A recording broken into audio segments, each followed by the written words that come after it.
आज के वीडियो में हम हेनरी फ्योल्स का 14 प्रिंसिपल ऑफ मैनेजमेंट कवर करने वाले हैं, जहाँ पे हम इनकी 14 प्रिंसिपल को आज हम पढ़ेंगे in just a few minute. And ये टॉपिक आपका इस वीडियो में कवर हो जाएगा and this topic is very important from exam point of view as we all know. Okay, so चलिए शुरू करते हैं। फर्स्ट प्रिंसिपल ऑफ मैनेजमेंट क्या है? Division of work. Division of work क्या होता है कि अगर मैनेजमेंट में, अगर ऑर्गेनाइजेशन में प्रॉपर डिवीज़न ऑफ वर्क हो रहा है, मतलब जितने भी एम्प्लॉय हैं जिसका जो स्पेशलाइजेशन है उसके अकॉर्डिंग्स अगर उनको काम अलॉट किया जा रहा है, so this is a first principle of management कि प्रॉपर काम सबको डिवाइड किया जाए, किसी एक के ऊपर प्रेशर ना दिया जाए। ठीक है, so this is first principle of management which is division of work. Second one is authority and responsibility. So authority क्या होता है? Give the right to give order, मतलब किसी को राइट देना कि वो ऑर्डर दे सके अपने सबॉर्डिनेट को। ठीक है। And responsibility is basically means कि जो उनका पर्पस है उसको फुलफिल करना। ठीक है, उनके ऑब्जेक्टिव तक पहुंचना। ठीक है। Third one is discipline. Discipline is very important in organization. ऐसा डिसिप्लिन रखिए कि जो एम्प्लॉय हैं, एम्प्लॉयर के जो भी वो ऑर्डर देते हैं उनको अच्छे से फॉलो करे, उनका रिस्पेक्ट करे, और सिमिलरली एम्प्लॉयर को भी एम्प्लॉय का अपना रिस्पेक्ट करना चाहिए और उनके बारे में सोचना चाहिए। ठीक है, discipline. Now fourth one is unity of command. An employee should receive order from one superior only. तो जितने भी एम्प्लॉय हैं उनको एक सुपीरियर से ही ऑर्डर मिलना चाहिए। ये नहीं कि जितने लोग भी आए हैं सब लोग उनको ऑर्डर देने लगे, नहीं, एक सुपीरियर होना चाहिए जिन जो उन्हें ऑर्डर देगा। ठीक है। Fifth one is unity of direction.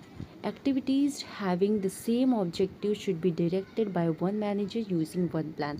अच्छा, जो भी ऑर्गेनाइजेशन में जो भी काम हो रहे हैं एक ही प्लान होना चाहिए, one time one plan, and one manager ही उन्हें डायरेक्ट करेगा। Unity of direction. Six one is subordinate of individual interest to general interest. The interest of the organisation should come first.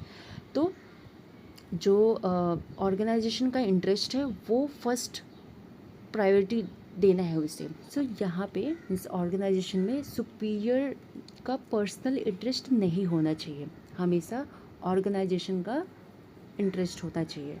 Okay, next one is remuneration. Seventh one is remuneration. जब भी employ को proper remuneration देंगे, proper उनको पे किया जाएगा, तो employ motivate होगा और वो और अच्छे से काम करेगा।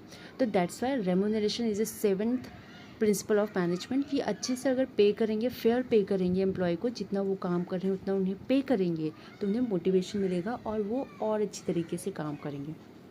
Eight one is centralization. Centralization मतलब कि एक सेंट्रलाइज वे से काम होना चाहिए। जैसे कि ऑर्गेनाइजेशन में हेड रहता है, हेड के बाद टीम लीडर के बाद एम्प्लॉय, सो एक प्रॉपर चेन रहना चाहिए। ठीक है, वही हम नाइन्थ प्रिंसिपल ऑफ मैनेजमेंट भी देखेंगे जो कि है स्केलर चेन। यहाँ पे भी वही है, a clear line of authority from the highest to the lowest level. ठीक है, एक highest to the lowest level एक प्रॉपर चेन होना चाहिए। ठीक है, कि जो सुपीरियर है वो ऑर्डर दे रहे हैं अपने, जो नीचे उनके काम करते हैं उनको ऑर्डर दे, मतलब एक प्रॉपर चेन रहना चाहिए ऑर्गेनाइजेशन में। कोई भी किसी को ऐसे ही ऑर्डर नहीं दे सकता काम का। Alright, tenth one is order. A place for everything and everyone in it place. यहाँ पे दो चीज़ हो सकता है, एक मटेरियल ऑर्डर एंड एक सोशल ऑर्डर। मटेरियल ऑर्डर मतलब जो भी मटेरियल है, इक्विपमेंट्स है, टूल्स है, वो अपने प्लेस पे होने चाहिए, अपने वो ऑर्डर में होने चाहिए। दूसरा एक सोशल ऑर्डर होता है, दूसरा सोशल ऑर्डर होता है, वो क्या होता है? Right person to the right job. ठीक है, जो पर्सन जिसके लायक है उसको वो काम अलॉट किया जाना चाहिए। Next one is 11th one, equity. Managers should be kind and just to employees. So this point is very important. This principle of management is important for everyone. Okay, because जो organisation में जब भी employ, जब भी manager employ से kind रहेगा तो employ obviously वो क्या करेगा, अच्छे से काम करेगा उसके ऊपर। अगर एम्प्लॉय दिन भर उसे चिल्लाएगा, उसे इम्पेशेंटली उससे बात करेगा, so employ will not work properly. So that's why यहाँ पे 14 प्रिंसिपल ऑफ मैनेजमेंट में 11th वन क्या है, इक्विटी, मतलब मैनेजर को काइंड रहना है अपने एम्प्लॉय के साथ, ठीक है। फिर उसके बाद है 12th one, stability of the tenure और पर्सनल। सो यहाँ पे low tenure ensure experience and efficiency. So यहाँ पे क्या बताया गया है 12th वाले में कि एम्प्लॉय को जॉब सिक्योरिटी देना है, ठीक है, जॉब सिक्योरिटी देना है, उनका फ्रिक्वेंटली ट्रांसफ़र नहीं होना चाहिए। अगर वो सेम जॉब लॉन्ग टाइम से करते आ रहे हैं तो उनका स्किल बढ़ेगा, उनका एक्सपीरियंस उस काम में बढ़ेगा और वो काम को और एफिशिएंटली कर पाएंगे, ठीक है। सो that's Y stability of tenure and personal. 13th one is initiative.